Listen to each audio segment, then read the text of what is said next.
Moin moin everybody! So today's episode is all going to be about plumbing. This boat is interesting case in particular when it comes to the drain holes on deck. You don't only get the two in the floor pan, in the cockpit well. Is that a cockpit well? No, floor well of the cockpit. So not only these two, but you also have on either side of the boat, obviously, one drain at the seating area and then another one actually at the deck area. So it makes it 6 drain connections. In the original setups, they're all connected below the water line. Bianca yachts used to put in big copper pipes, or was it copper? No, not copper. Brass or something like that. So anyhow, old metal pipes, and they've been all rotted beyond useful condition. So after I have replaced all the throwout fittings and seacocks, now the next consequential move is to get the plumbing right. So I will connect the deck drain and the drain from seating area above the water line, and then feed in to the lowest connection basically. Well, you see that later on, so it's kind of a cluster altogether. And then we're talking about putting in a big manual bilge pump, like a gusher or bailing pump or whatever you want to call that. And yeah, toilet plumbing, you know, sinks and all of that. So there's a lot to do. It's a big job, plumbing, and that's why I also got a little bit the blues here, because things weren't progressing as quickly and as efficient as I was hoping. So I don't know if that ever happens to you too, but man, I kind of really hit the wall here. But now I got it somewhat under control, so I want to share that project with you, and I hope you enjoy it.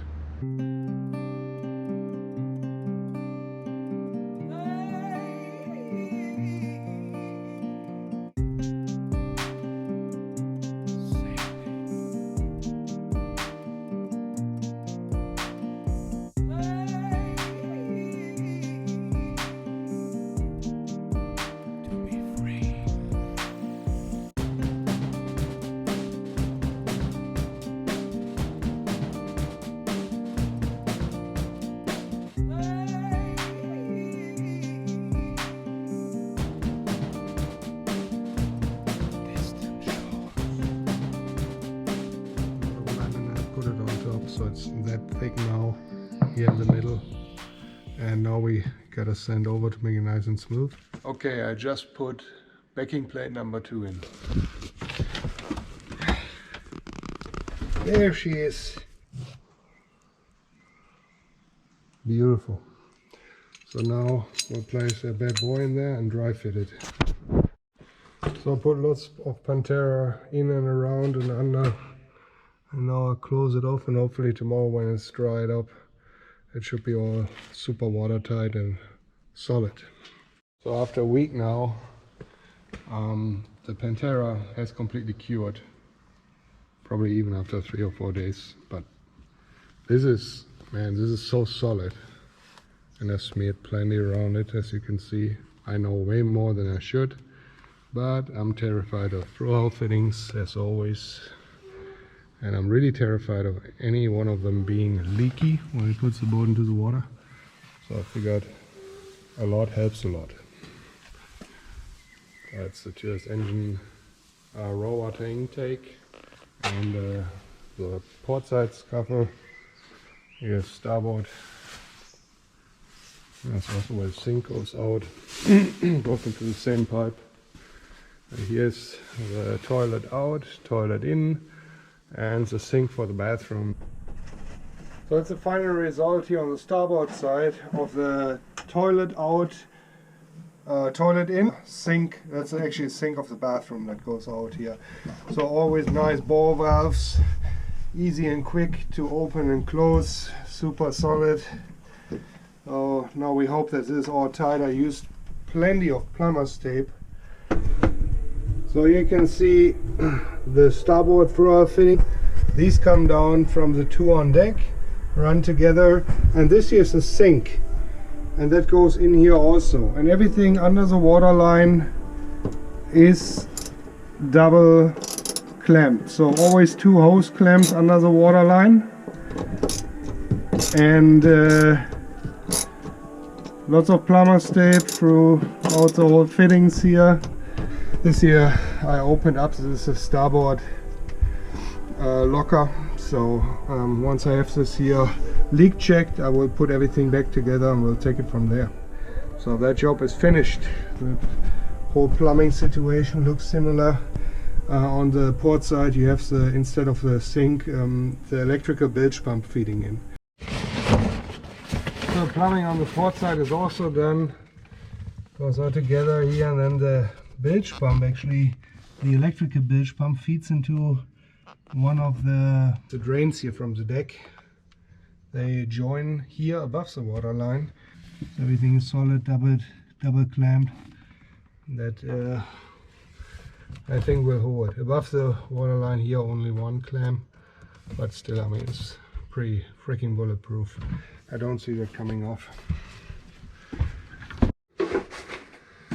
Alright, I pulled the hose out of the bilge the other day for the baler, and that big hose was attached to kind of one of these, you know, like hose feet, and there is always the option to screw it down in the bilge.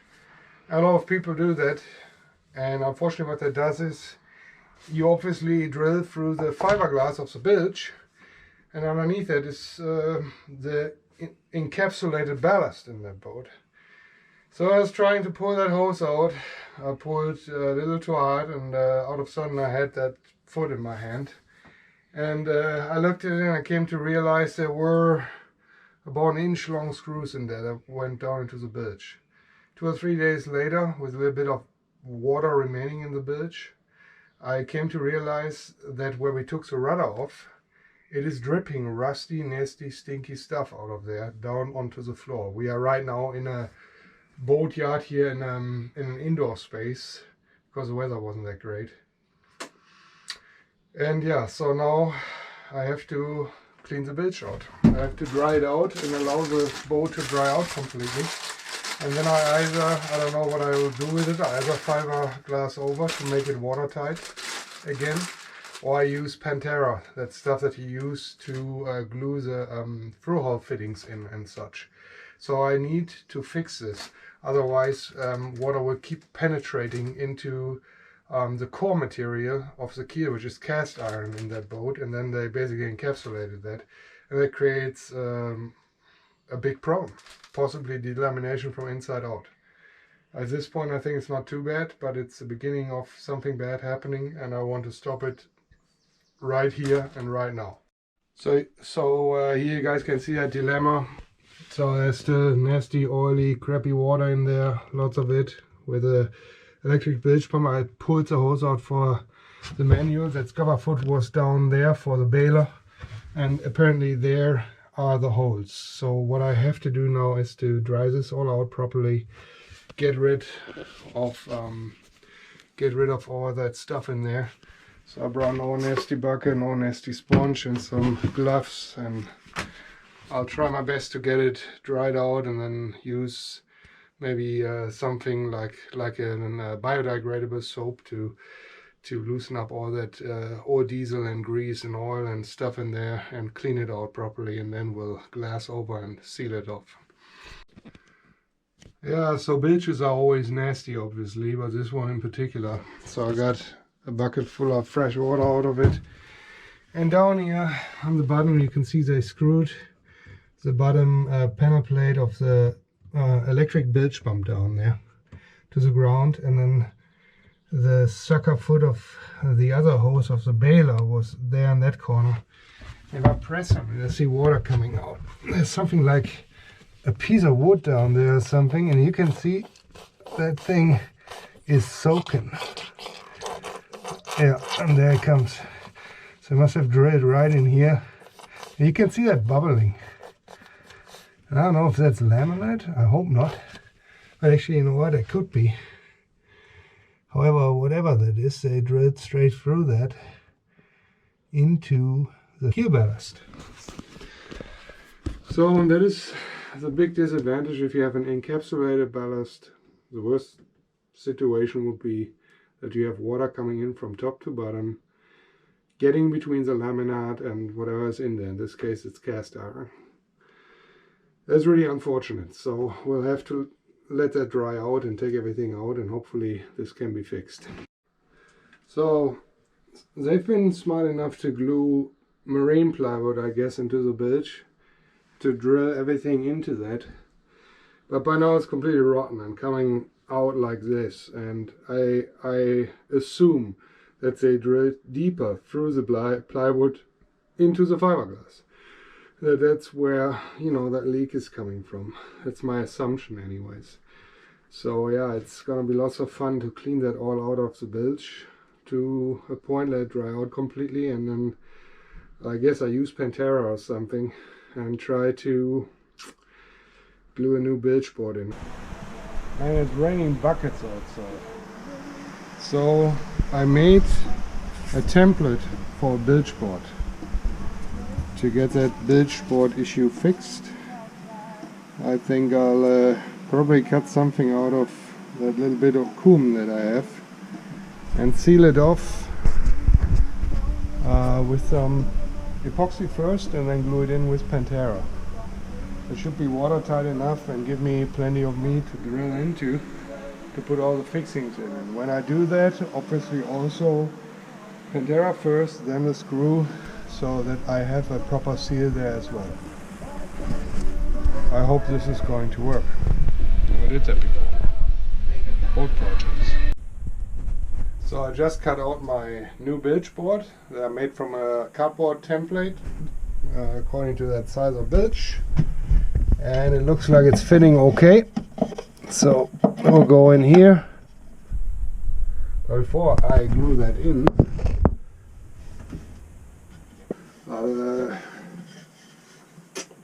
I think I'll put a coat of epoxy around it. Yeah. Maybe even with some fiber, glass fiber, and epoxy over the sides. So I just cut out some fiberglass. It's just not the woven mat, but the other stuff, the filling material. I use that on top, and I stir up some epoxy, and because it's a bit too cold for it to really cure, I'll probably go and get the heat gun. So I elevated my little board that I can go around the edges properly also, and I hope this is going to do it.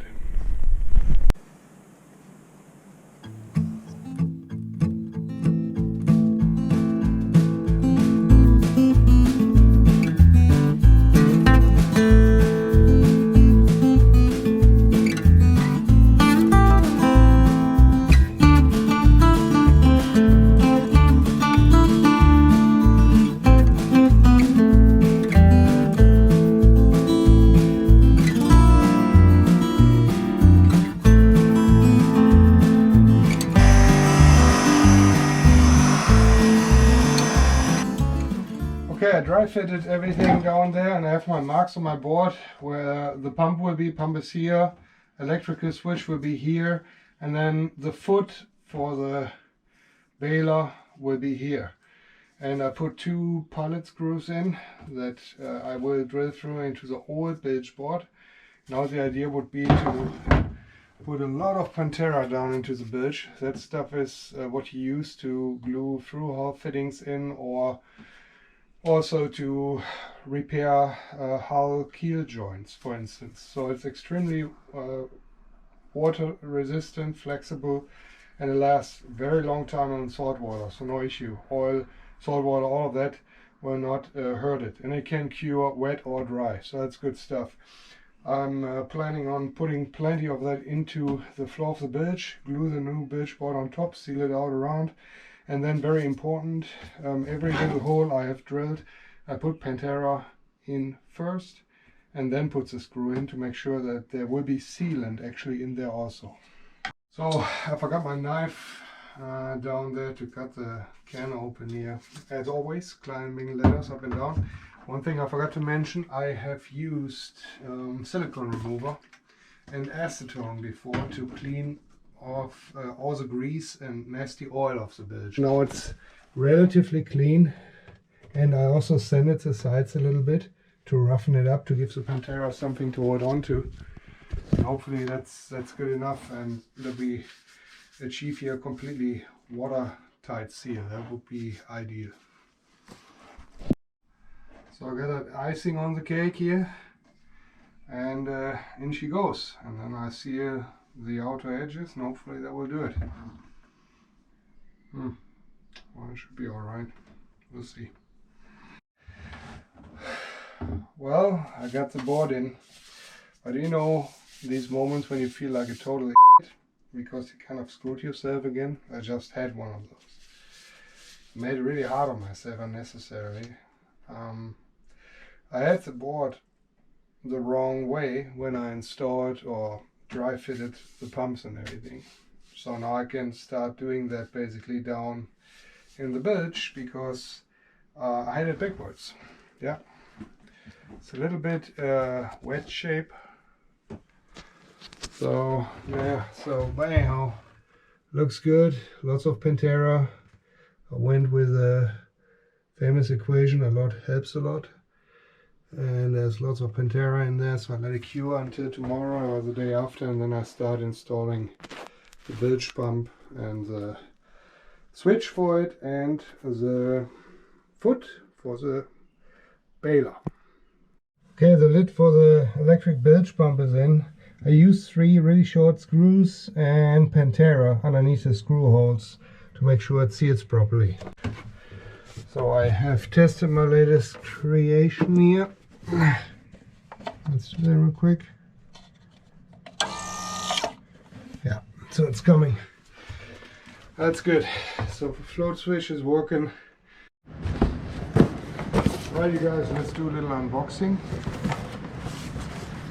And that is a Gusher Titan high capacity 105 liter 28 gallon. Nice box. So here you see it, so handle on top. Got a pretty big ball, I like that. Feels good. Then we got, because this is the under deck mounting version, we got the mounting plate with a rubber seal. And then we got the Gusher pump itself. So the diaphragm and the mounting bracket. So this will mount against the bulkhead, against the deck from the inside, and then the plate will meet it from the outside. And I think you can only go 25 millimeter thickness maximum, and I think minimum 10 millimeter. And we have an in and an outflow, which can be reversed. This will sit in like so. So I will make a mounting bracket for it with a foot so that I can secure it from both sides. So this also comes with a drilling template for the deck plate, and as you can see, it has an 89 millimeter diameter, and so I need a big pot drill to install this. And then there's also the instructions. Alright, you guys, so the project bilge has been, for the bilge area itself, now concluded. This operation is done. So here, have a quick look. 38 mm hose on a foot with a backflow valve by Jabsco. Then our 1500 electrical pump with switch and test function in the upper left hand corner. Everything mounted to a glued in bilge board that has been sealed off with epoxy, and then I used Pantera to glue this in and seal it off entirely. And also every single screw hole that I have drilled, I sealed off with Pantera as well. So technically, if everything goes alright, this should do it, and we have a pretty sweet bilge setup. And I know what you're thinking, it's like, how big is the boat, man? Like, I mean, I have this big Gusher, 105 liters a minute, 28 gallons, and yeah, it's overkill. This is only a 27 footer. I know. You know, people have way smaller pumps on board of boats like this, But that is that one thing I'm really kind of crazy about. I want as much pump volume as possible, especially when it comes to the gusher. If everything fails, you have no electrical pump anymore and you really have to rely on that. I want to get that water out of the boat as quick as possible. Mach Kamera an. Hab ich. So we got the out of the boat. Yikes. Disgusting. There's still something in there. Oh. Yeah. Yeah. It's yeah. You hear that? Mm-hmm.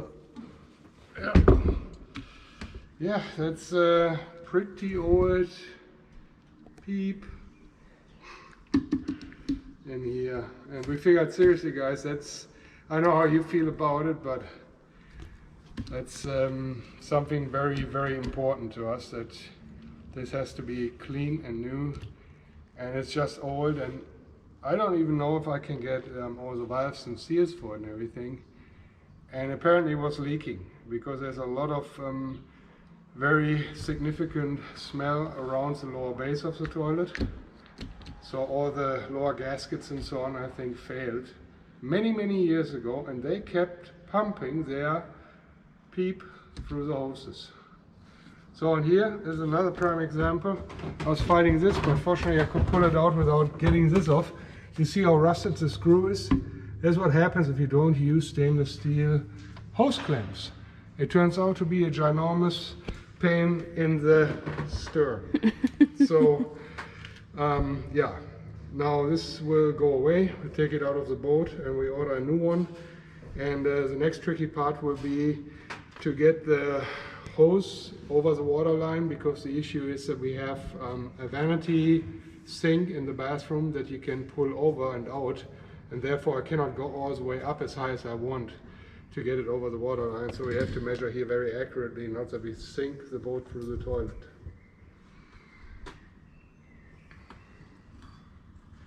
That's a poopy situation. Yeah, it is. Kind of really is.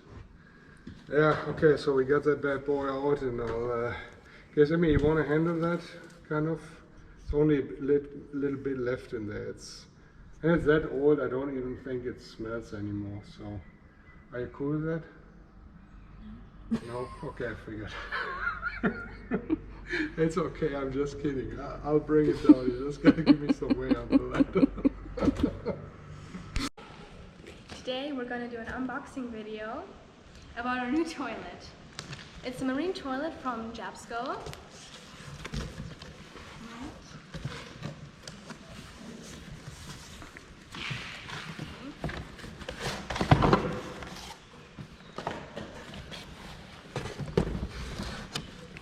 The toilet seat, the most important part.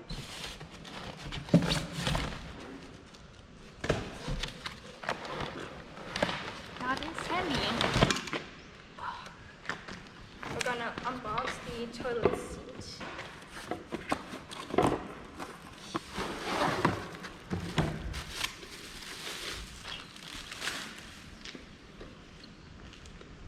Toilet seat. Ready to be used. A lot. And So Amy, are you happy that you got a new throne? She was very particular about the boat having to have a new throne. The sea throne. yes. Yeah? Okay, wanna check it out and have a quick seat? No? Very much like a toilet. Yeah, just a miniature one, huh? Mm-hmm. So one has to have a pretty tiny booty to fit on there. But that's typical for boat toilets. So, all right, cool. Let's put her into the boat.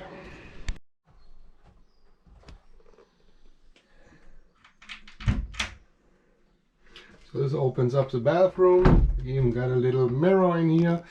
On the port side there's a hanging locker, and on starboard is the new toilet installation.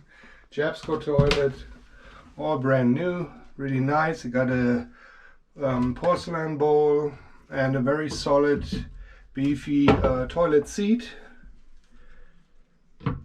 and it got this lock handle function here, which I really like, and a wet and dry pump. But this is a toilet that is not supposed to be under the water line unless you put the hose is obviously above the water line, which I did. The water line is about 5 centimeters under the shelf height that you see there, maybe even a little bit lower, actually more like 10 centimeters.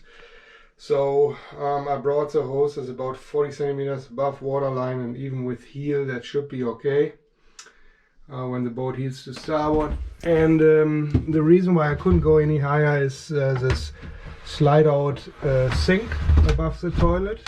So that's what they did here with those boats with the Bianca 27s, that they have basically the sink sliding out above the toilet.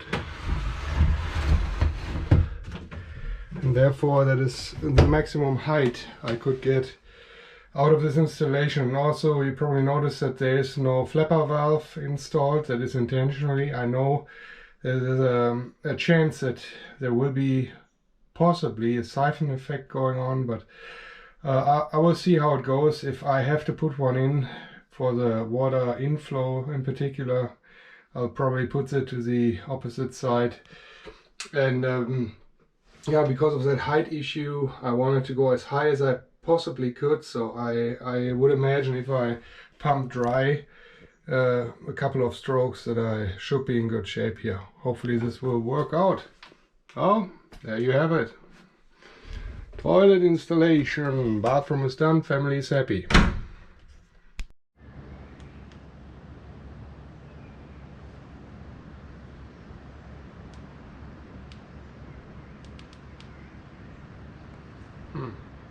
Bummer.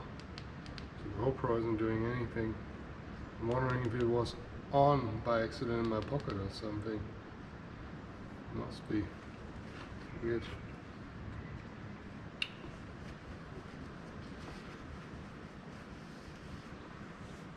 Well guys, thanks for watching today's episode. I hope you got something out of it. That was all about plumbing the boat and the frustration that goes along with it, but I got it all done, so now I have confidence in the vessel to be actually ship shape and seaworthy.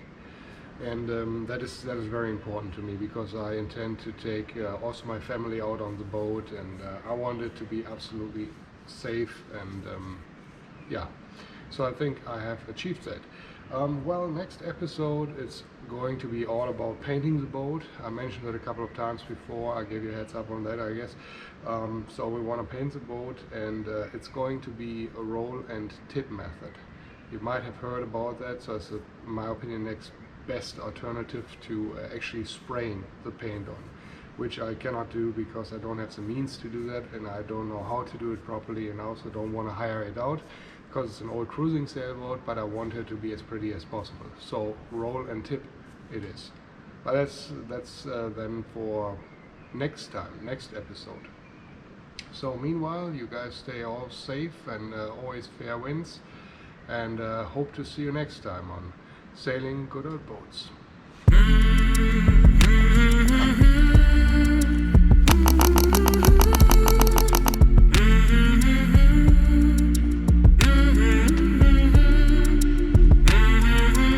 New episodes every Wednesday.